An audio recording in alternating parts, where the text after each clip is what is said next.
Hello students and welcome back to YouTube channel elite topper. तो कैसे आप लोग? आई होप आप सभी अच्छे होंगे, आपकी प्रिपरेशन अच्छी चल रही होगी। कुछ डाउट वगैरह आ रहा है तो आप कमेंट बॉक्स में जरूर बताइए, हम तक पहुंचाइए सो दैट हम उसका सोल्यूशन आपको प्रोवाइड कर सके। हमारे साइड से जितना हो रहा है, जो जो टॉपिक्स हो पा रहे हैं वो सब आपको बताया जा रहा है। जस्ट बोला जाता है ना ऐसे कि हम कुछ भी बना के रख दे बट खाना तो सिर्फ आपको ही है। तो मेहनत भाई आपको कर रही है, हम सिर्फ आपके साथ खड़े हो सकते हैं। आज की इस वीडियो में हम क्या डिस्कस करेंगे, हमने लेके पता चल गया रहेगा ना क्या डिस्कस करने वाले हैं।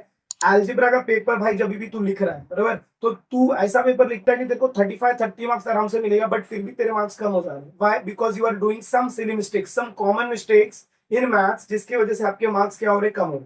और ये कॉमन मिस्टेक, कॉमन प्रॉब्लम बताने वाला कोई नहीं है। तो मैं इस वीडियो में, आज की इस वीडियो में आपको बताऊंगा कि कौन से ऐसे ऐसे कॉमन मिस्टेक्स हैं जो स्टूडेंट करते हैं और उसके वजह से उनका जो मार्क्स है वो मार्क्स जितना होना चाहिए उतना नहीं हो पाता। तो आप अगर इस वीडियो को देख रहे हैं तो आपका ये रिस्पॉन्सिबिलिटी है कि जब तू भाई बोर्ड एग्जाम लिख रहा है तो उस टाइम पर तेरे को ये मिस्टेक नहीं करनी, वरना ये वीडियो देखकर तेरा कुछ फायदा नहीं। बराबर? तो अब भी भाई प्रॉमिस ले कि अगर मैं ये वीडियो पूरा एंड तक देख रहा हूँ, 10 पॉइंटर्स मैंने कवर किए। 10 पॉइंटर मतलब वो तुम्हारा 40 मार्क्स लाने में हेल्प करेगा, या फिर अगर आप एक एवरेज स्टूडेंट है तो 30-35 मार्क्स लाने में हेल्प करेगा। क्यों? क्योंकि अगर वो मिस्टेक्स तूने नहीं की ना, तो बाकी लोग जो वो मिस्टेक कर रहे हैं उनसे तू आगे निकल जाएगा। समझ रहा मैंने क्या बोला? तो चलिए देखते हैं कौन से ऐसे मिस्टेक है जो आपको भी एग्जाम में नहीं करनी है, बिल्कुल भी नहीं करनी है। देखो मिस्टेक्स में फर्स्ट, जब हम फर्स्ट आएंगे, फर्स्ट मिस्टेक जो हमारा दैट इज एमसीक्यू में जो फर्स्ट आंसर लिखोगे वही कंसिडर।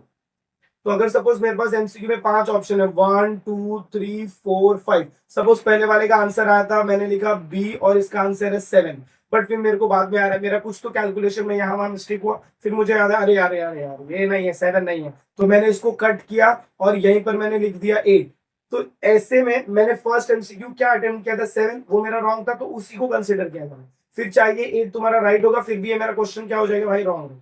क्यों? क्योंकि पहला जो तुमने लिख दिया है वही तुम्हारा फाइनल आंसर है।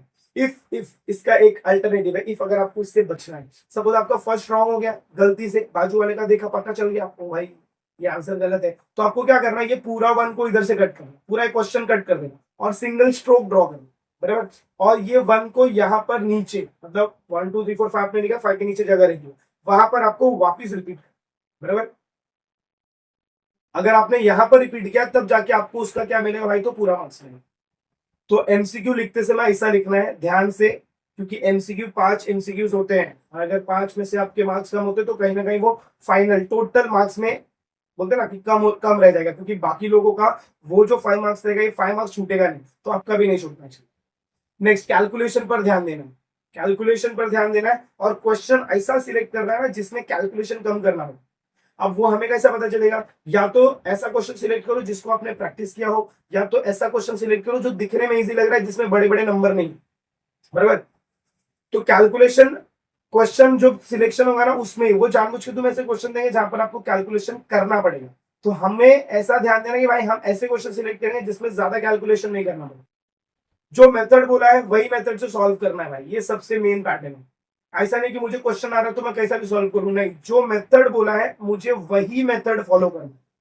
फिर आपका दूसरे मेथड से आंसर राइट आएगा तो भी उससे कुछ फर्क नहीं पड़ता है, क्योंकि वो मेथड नहीं बोला है तो आपको उसके मार्क्स नहीं मिलेंगे। नेक्स्ट पॉइंट, डोंट ओवरराइट और स्क्रिबल। ओवरराइट मतलब क्या, कि सपोज यहां पर ऐसा था 7 सेंटीमीटर, फिर भाई छोड़ इधर ही लिख, ऐसा नहीं करना। आपको आ रहा है तो आप इसको पूरा एक अच्छे से कट करो और इसके बाद लिखोगे वो चलेगा, इसी के ऊपर बार बार करके मत लिखो। ओवरराइट और स्क्रिबल नहीं करना है, बिकॉज वो आपके पेपर के नीटनेस पे इफेक्ट डाले।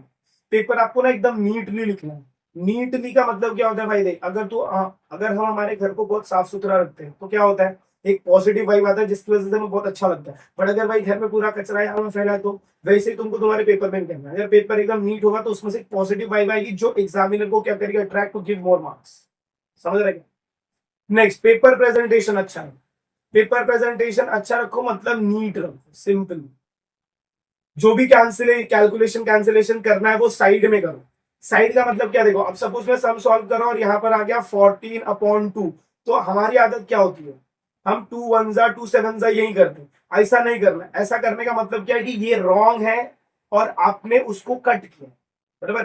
तो आपको क्या करना है, आपको डायरेक्ट आंसर लिखना है। देखो सपोज ये आपका 14/2 है, तो आपको डायरेक्ट इसका आंसर क्या लिख देना है 7। और ये जो कट कुट कर रहे थे, खचर खुचर कर रहे थे, ये सब आपको साइड में करना है, रफ वर्क में करना है। इधर डायरेक्ट आंसर आपको 7 लिखना है। यहाँ पर आपको ऐसा कट करके दिखाना नहीं 2 1 2 7 7 ऐसा नहीं करके दिखाना। तो इसीलिए जो भी कैलकुलेशन करना है, कैंसिलेशन करना है, वो किधर करेगा भाई, तो साइड में, मतलब कोपचे में करना है।